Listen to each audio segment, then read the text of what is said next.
Assalamualaikum warahmatullahi wabarakatuh. Anak-anakku, pagi ini kita melanjutkan pelajaran kita PPKN, yaitu tentang arti pentingnya Pancasila sebagai dasar negara, pandangan hidup bangsa. Itu ada di dalam buku, bisa disimak dan perhatikan. Yang pertama, membentuk identitas dan jati diri bangsa. Jadi sebagai bangsa Indonesia, ya, mau tidak mau, suka atau tidak suka, harus mengakui bahwa Pancasila itu sebagai dasar, sebagai pandangan hidup, dan sebagai ideologi negara. Menjadi gagasan suatu negara untuk mengatur masyarakatnya. Oleh karena itu, pengenalan dan penerapan berbagai nilai Pancasila dalam hidup berbangsa dan bernegara sangat diperlukan sehingga kekhasan Indonesia yang tertuang dalam Pancasila tidak hilang oleh arus globalisasi. Jadi meskipun kita mengalami perkembangan zaman, kita mengalami perubahan makin maju, tetapi Pancasila itu tetap menjadi dasar, menjadi sumber, dan tidak terkikis oleh kemajuan itu, bahkan bisa mengikuti arus perkembangan zaman. Yang kedua, mengatasi berbagai pertentangan dan ketegangan sosial. Sebagai ideologi Pancasila, maka Pancasila itu dijadikan pedoman, dijadikan pegangan untuk menyelesaikan konflik permasalahan yang timbul di masyarakat. Kita meskipun bermacam-macam, berbeda-beda suku, ya, aneka ragam, tetapi kita punya semboyan Bhinneka Tunggal Ika, berbeda-beda tetap satu juga. Nah, yang ketiga, memberikan arah tujuan dan menjadi pendorong dalam upaya pencapaian tujuan bangsa. Pancasila diharapkan mampu memberikan arah dan menjadi pendorong bangsa Indonesia mencapai tujuan yang termuat dalam Undang-Undang Dasar 45 ayat 4. Seperti yang sudah pernah disampaikan oleh Pak Guru, bahwa Pancasila itu mempunyai nilai-nilai yang di dalam nilai-nilai itu disebut dengan P4, pedoman, penghayatan, dan pengamalan Pancasila, atau dinamakan istilah lain Eka Prasatya Pancakarsa. Eka itu artinya satu, Prasatya artinya janji, kemudian Pancakarsa itu artinya 5 kehendak, ya, satu janji untuk melaksanakan 5 kehendak. Eka Prasatya Pancakarsa adalah tekad yang tunggal atau janji menjadi satu untuk melaksanakan 5 kehendak dalam kelima sila Pancasila. Jadi ini kalau istilah-istilah itu dipenggal menjadi seperti itu. Nah, sila yang pertama ketuhanan yang Maha Esa. Kalau di dalam butir-butir atau di dalam nilai-nilai, bangsa Indonesia itu menyatakan kepercayaan dan bertakwa kepada Tuhan yang Maha Esa.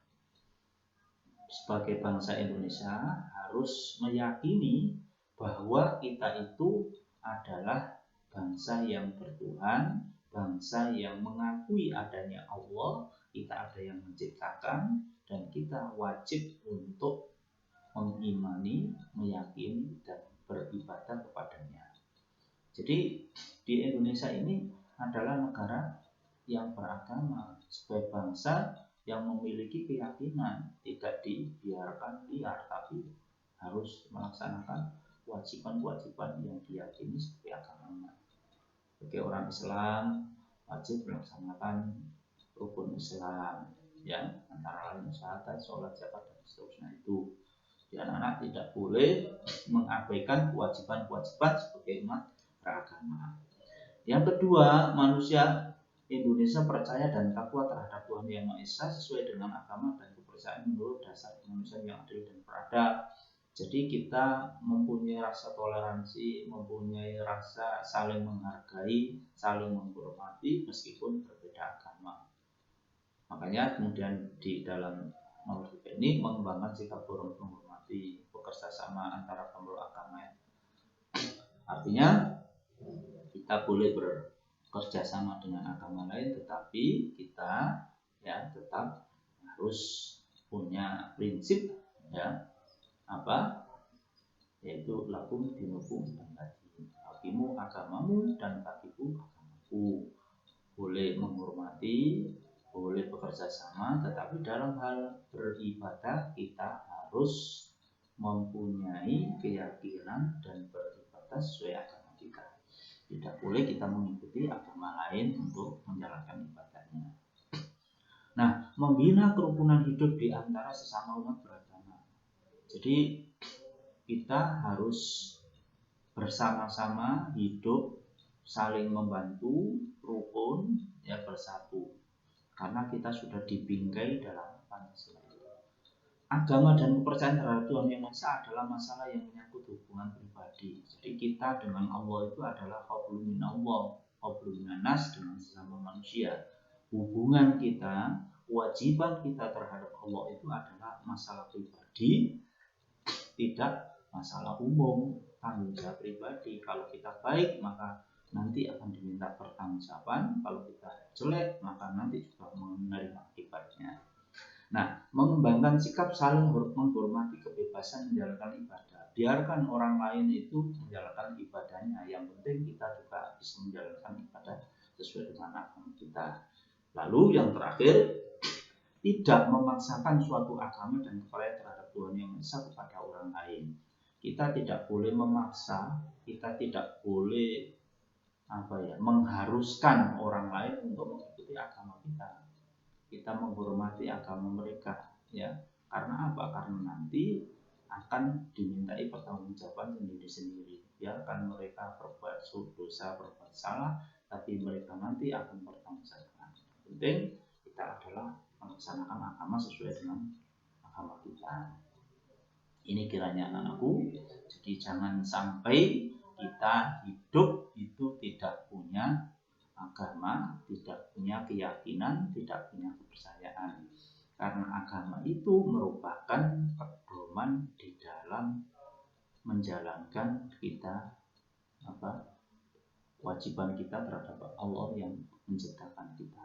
Jadi agama itu tidak, agama itu kacau. Orang yang tidak beragama hidupnya tidak akan tenang, hidupnya tidak akan bisa nyaman, bahkan hidupnya selalu risau, galau.